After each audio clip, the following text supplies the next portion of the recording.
yet I can feel his presence. So close, so close. I can see him in my mind's eye. Kenobi. Hello there. I finally had the chance to see the new Dune movie, and what a surprise. It was amazing. I wasn't gonna make a review out of this because frankly, there isn't much to say here. If you loved the first movie, you will love this as well. If you thought the first one was fine, but a bit slow and confusing, then give this one a chance, you will probably like it more. There are more action scenes, the story is more streamlined and easier to follow, and the romance aspect has a chance to shine here finally. It's a much more prominent part of this movie, and all the other technical stuff is just flawless, as it was already the case with the first part. The visuals are stunning, the actors are amazing, the sound and music is haunting and tender when it needs to be, but overwhelming and larger than life when the action scenes or Paul's ever-growing presence as this godlike messiah figure calls for it. And this adaptation's casting keeps proving that we really need that new Oscar category for Best Casting Directors. I really couldn't find anything wrong with this movie that is worth talking about extensively, so it felt kinda pointless to make a full review out of it. But then, something interesting happened that I wasn't expecting after the first part. And that is, they actually changed the canon compared to the books. Not by much, to be fair, they still arrived to the same conclusion at the end. But that was still a big surprise for me, given that the first movie was very faithful to the source material. Yes, they left out a bunch of stuff for the sake of keeping a reasonable runtime, but what they showed us was still almost exactly how it was in the original Dune. But then the second part came, and they actually changed how some events played out. And, while I feel some of it was necessary and understandable, other times I was just left with scratching my head and thinking, why did they do this? Or why did they thought this was a necessary change in the first place? The original Dune is my all-time favorite book ever since I read it in high school, and as someone who has a fairly good understanding of this franchise, I decided to share my opinions on the changes, and explain a bit what was left out. Now, just to be clear, I was never one of those people who believed that you should perfectly adapt every single little detail of the source material one-to-one, no matter what. As long as it serves the story, or makes for an overall better movie experience, then I'm fine with switching up some things or rewrite some events. Nothing can be perfectly adapted when it comes to different medias, and that is especially true for Dune. Most of the book is just people talking to each other in different rooms, are just internally monologuing by themselves. In the 600 pages of the first book, there are like 3 whole larger fight sequences. 2 of them we don't even really see, we're just being told that they happened in the background. You have to switch things up to make it work on the big screen, and in both movies they did a great job doing that. They took out all the extra elements that serve for a great world building and a better contextual understanding of the lore, but are ultimately non-essential for enjoying the overall plot. Like how the ships navigate through space with these spice-eating weird little alien human abominations, different political discussions of secondary background characters, or the whole historical backstory of humanity with the Holy War and the AI uprising stuff. These are all very fun and interesting details, and if you love the world of the movies and want to know more, I highly recommend reading at least the first book. I promise you won't regret it. On the other hand, they made great effort to make the story more digestible for casual viewers, which was a very smart decision. They made the romance more prominent, they made the conflicts more action-packed, they even tried to make it a bit funnier, with more or less success. They were edging on the border, where 1 or 2 more one-liners, and it would have turned into an annoying Marvel aftertaste. But luckily, they stopped just at the last second. It was a weird choice making Stilgar of all people the comic relief funny guy, and his unquestionable faith in Paul as the Messiah. The beliefs of the Fremen should be an inspiring thing, seeing how these disjointed tribes all unite behind one leader, to rise up against their oppressors. And at the same time, a tragic tale to witness, how the Bene Gesserit guided and manipulated them for centuries, pushing their culture into the direction they wanted to, using them for their potential future plans, all while giving them false hope and making them believe that everything is by their choices.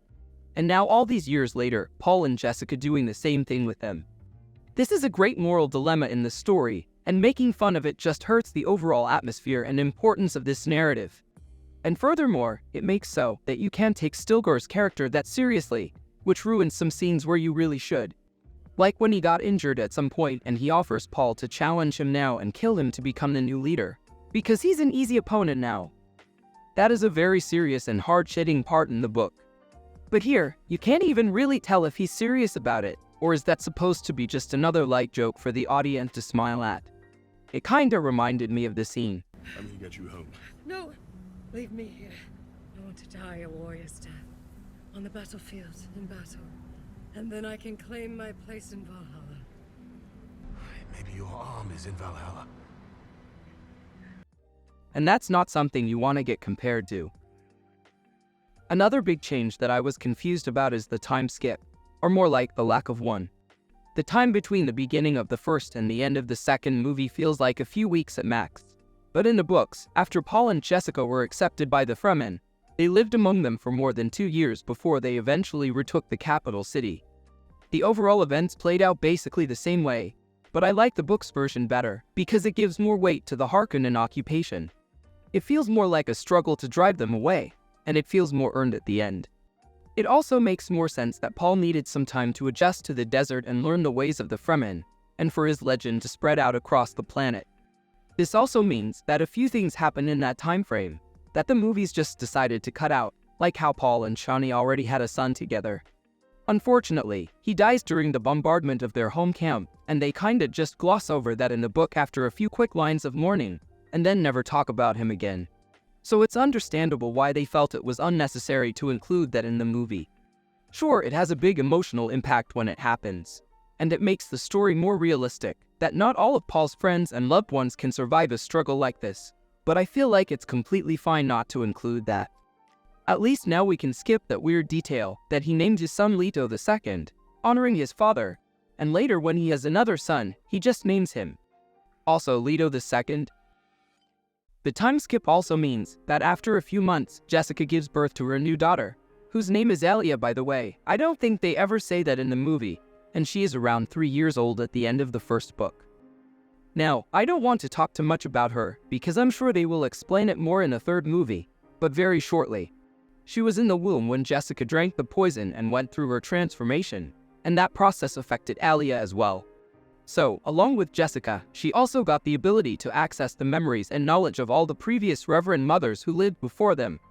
That means that she is basically fully sentient and intelligent from birth, having some mental abilities that even Paul and Jessica can't replicate, and she acts and speaks like an adult, but in a 3-year-old's body. She just creeps out everyone around her, to the point where even the Bene Gesserit are afraid of her, and call her an abomination.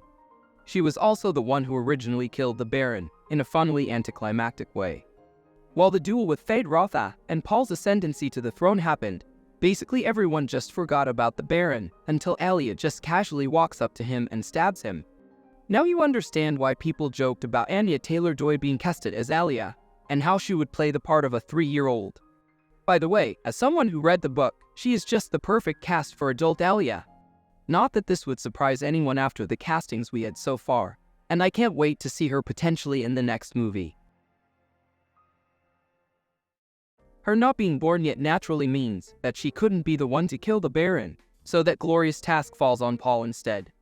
Which again, cinematically speaking, is a more satisfying kill and a symbolic closure of Paul's vendetta against the Harkonnens. It just makes more sense for a big blockbuster Hollywood movie with a limited runtime to let the protagonist do the act. I like the way how the book handled it, but I completely understand this change. Although, I would have preferred it if they gave it a bit more fanfare, make it a bit more satisfying. He kinda just walks up to him laying on the ground, stabs him, and then that's it. I get it that it's more realistic this way, but that never stopped the movies before to take an otherwise realistically unsatisfying death from the books, and then turning it into a more heroic, more Hollywood-style last moment. But anyway, I digress. I know this may sound like I'm unhappy with the version the movie gave us, but I can assure you that's not the case. Sure, I have my own disagreements and nitpicks, but ultimately, these are all just small things I would do differently in the grand scheme of things. I'm still pleased with most of the changes and the overall direction they took this adaptation. One of the ways they tried to mold this story into a more Hollywood-like experience is that they put the love story between Paul and Chani more in the spotlight, which was an interesting decision given that they are actually way more in love in the books. One of my biggest complaints about the movies was originally that they took out a lot of small but very important moments between Paul and Chani when they first met each other. Like for example, after Paul finally kills Jamix in their duel, he has a moment of realization of what he did that suddenly strikes him, and he starts crying over Jamix's body. After seeing that, the other Fremen start immediately whispering among themselves, saying in awe that he gives water to the dead. That is such a level of respect in their culture that they just can't believe their eyes that this is really happening. Especially from an outsider, and for the very man that tried to kill him just moments ago. This is really the first big moment where the Fremen accept Paul as one of their own, gaining the respect of everyone who saw this. And the first time Chani sees something in him, thinking that he must be someone truly special. And given that Jamix was a really close friend of hers, this hits especially hard. Another one of these fun little interactions between them was shortly after they first arrived to their main camp. Again, very briefly, the Fremen usually carry around these little metal rings, and in them, they keep their excess water stash, or water they just won from their opponent in combat. This is one of their closest personal items that they keep by their side no matter what, and when Paul gets his own ones after his duel, he just casually gives them to Chani to hold on to them. And she is just stunned and gets worded out by this, because in Fremen society, giving someone your water rings is a form of a marriage proposal, and Paul didn't know that beforehand. After Stilgar then clears things up between them, both are just very cute and awkward about it for a bit. Small things like this help to make their relationship more nuanced, and give it more time and opportunities to develop, so it feels like a natural progression, why they fell in love eventually, and why they stick by each other's side after everything. So, after reading that, I was a bit frustrated that their movie relationship feels just surface level in comparison. But then I thought about it for a few days, and now I feel like it was actually a smart way to switch things up, because, unlike in the books, Chani here actively opposes Paul's decisions and way of thinking, to the point where she even leaves him at the end of the movie, staying on Arrakis all by herself. In the original book, Chani, with basically all of his remaining family and allies, were completely on board with him leading this crusade for revenge, and later for the Imperial throne. She is very supportive and understanding towards Paul, and even if there were some decisions that she understandably wasn't happy with, like the political marriage with Princess Irulan, she understood that this is how things had to be done, and that some things had to be sacrificed for the greater good of her people, including her personal feelings and preferences. That was also true for Paul, who in the book is way more gentle with Chani, more considerate about how she feels, and he constantly reassures her, even when it comes to his political marriage, that this is just a formal thing he has to do to secure his claim, and that no matter what, she will be the only one that he will truly love and ever care for, and nothing can change that. In the movies, their love is more surface level, and that gives us the opportunity to see a version of Chani who is way more wary of Paul's questionable morality, and how he uses his influence on her people. It also gives us, the viewers, a more grounded anchor point to see how his way of thinking can easily turn into abuse of power and unhealthy God complex, if left unchecked. This is a great way of showing us this perspective within the limited runtime, and to give us a Fremen who isn't that easily swayed by legends and prophecies, as most of them seem to be. I was one of those people who said after first reading the book, that this story is just impossible to adapt to the big screen. And I never would have dared to imagine getting the kind of movies one day that Denis Villeneuve presented us. I am more than happy how they turned out. I am grateful that thanks to him and everyone else who worked on these movies, this franchise will finally get the hype and recognition it deserves from modern audiences. And that we finally have a big-budget Hollywood production that gives this incredible story justice, and proves to the world forever that Dune is, in fact, not unadaptable. Now please go and give us a decent Star Wars movie already.